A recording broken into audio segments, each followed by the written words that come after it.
Hello बच्चों। हमारा प्रश्न दिया हुआ है, आवर्त में बाएं से दाएं जाने पर हाइड्राइडों की अम्लीय विशेषता का क्रम क्या है? NH3, H2O, HF। इस तीनों यही तीन ऑप्शन दिए गए हैं हर जगह पर। इन तीनों में क्या बदलाव होगा उसको समझना है। चलिए समझते हैं इस प्रश्न को। अगर इस प्रश्न की मुख्य अवधारणा की बात की जाए, मुख्य अवधारणा में हम समझते हैं कि अगर आवर्त में बाएं से दाएं जाने पर अम्लीय प्रवृत्ति क्या होती है? बढ़ती है। क्योंकि क्या होता है, अगर मान लो कि ये अम्लीय प्रवृत्ति बढ़ने का कारण क्या है, सिंपल सा चीज है।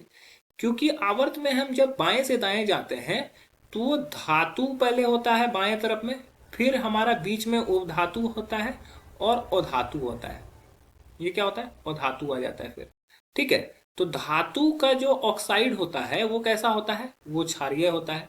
उपधातु का जो ऑक्साइड होता है वो कैसा होता है? वो अम्लीय और तथा क्षारीय दोनों होता है।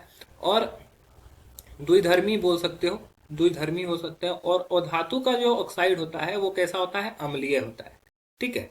तो अगर बात करते हैं आवर्त में, तो आवर्त में पहले क्या आता है? नाइट्रोजन, फिर हम आता है ऑक्सीजन, फिर आता है फ्लोरीन।